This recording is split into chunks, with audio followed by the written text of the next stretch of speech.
अस्सलाम वालेकुम viewers, welcome back to my channel. उम्मीद करती हूँ आप सब बिल्कुल ठीक होंगे और मैं भी बिल्कुल ठीक हूँ। देखिए, आज मैं अपने प्यार से व्यूअर्स के लिए लेके आई हूँ रमज़ान स्पेशल इफ्तारी में मज़ेदार सा डिलीशियस सा लबे शीरी की रेसिपी, जो बहुत टेस्टी बनेगा एंड बहुत क्रीमी। और इफ्तारी में सबके लिए स्पेशल सी रेसिपी लेके आई हूँ और आप सबको बहुत अच्छी लगेगी। चलिए मैं बताती हूँ कैसे बनाना है।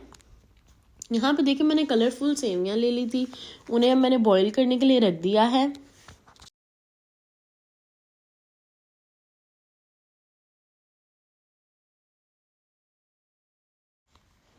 इन्हें अब हम लोगों ने बॉईल कर लिया है, इसे अब हम लोगों ने साइड पे निकाल लेना है। और यहाँ पे हम लोग बनाएंगे जेलीज़ के लिए हमें मैं लिया 1.5 कप मैंने वाटर लिया है और उसमें मैंने ऐड कर दी है रेड जेली। और अब इसे हम लोगों ने डिज़ोल्व, जब तक रेड जेली नहीं हो जाएगी फिर हम लोग तब तक इसे अच्छे से बॉईल आने देना है, कुक होने देना है। एंड देन फिर हम लोगों ने इसे निकाल लेना है और फिर जब ये सेट हो जाएगी फिर आप इस तरह से कट करके इसे पीसेज में तो ईज़िली अपनी प्रेजेंटेशन कर सकते हैं। और अब यहाँ पे मैं बना रही हूँ ग्रीन जेली, और ग्रीन जेली के लिए यहाँ पे मैंने लिया है 1.5 कप वाटर और उसमें सेम प्रोसेस होगा। और हम लोगों ने जेली इसमें ऐड कर देनी है, ग्रीन जेली मैंने इसमें ऐड कर दी है और अब हम लोगों ने इसे अच्छे से मिक्स कर देना है। और इसे भी सेम प्रोसेस में हम लोगों ने इसे भी कुक कर लेना है और बॉयल्स आएंगे तो हम इसे निकाल लेंगे।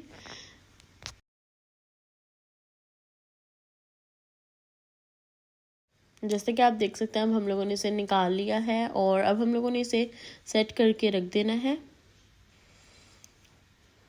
और यहाँ पे अब हम लोग बनाएंगे कस्टर्ड, लबे शीरी के लिए कस्टर्ड बनाएंगे, जिसके लिए यहाँ पे मैंने मिल्क लिया है 1 लीटर। मिल्क को अब हम लोगों ने थोड़ा सा हॉट होने के लिए रख देना है और यहाँ पे हम लोग लेंगे 1/2 कप मिल्क और इसमें हम ऐड करेंगे 2 टेबलस्पून कस्टर्ड पाउडर। 2-3 टेबलस्पून आप ऐड कर सकते हैं। मैंने यहाँ पे टीस्पून लिया है तो उसके मैंने 4 टीस्पून लिए हैं, तो आप 2 टेबलस्पून इसमें कस्टर्ड पाउडर ऐड करें और फिर हम लोगों ने इसे अच्छे से मिक्स करना है कि इसमें कोई लम्स ना हो।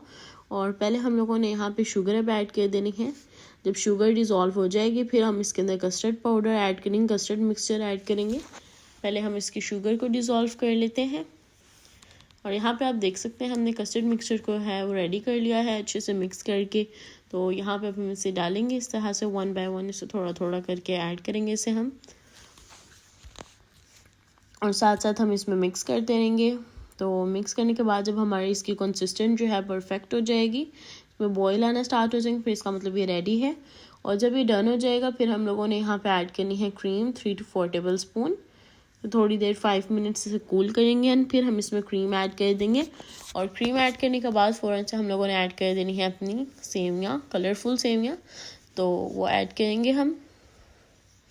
और उन्हें ऐड करने के बाद हम लोगों ने इसे अच्छे से मिक्स कर लेना है। देखें, इसी तरह से हम लोगों ने इसे अच्छे से मिक्स करके रख देना है। और फिर हम इसमें ऐड करेंगे फ्रूट कॉकटेल। आप फ्रूट्स भी ऐड कर सकते हैं, मैं इसमें फ्रूट कॉकटेल ऐड कर रही हूँ। आप इसमें नट्स भी ऐड कर सकते हैं। और अब हम लोगों ने इसे अच्छे से मिक्स कर देना है और मिक्स करके अब हम इसकी प्रेजेंटेशन रेडी कर लेंगे। और आप देखिएगा, बहुत मज़ेदार, बहुत डिलीशियस एंड बहुत ही क्रीमी रेसिपी है जो इफ्तार में सबको पसंद आएगी। और मुझे पूरी उम्मीद है कि आप सबको बहुत अच्छी लगेगी। इस रेसिपी को लाइक करें, शेयर करें एंड सब्सक्राइब करें। कमेंट बॉक्स में ज़रूर बताइएगा कि आपको ये रेसिपी कैसी लगी। इस रेसिपी को आपने ज़रूर ट्राई करना है और सबके साथ शेयर भी करनी है। अपनी दुआओं में याद रखिएगा, अपना ख्याल रखिएगा। अल्लाह हाफिज़।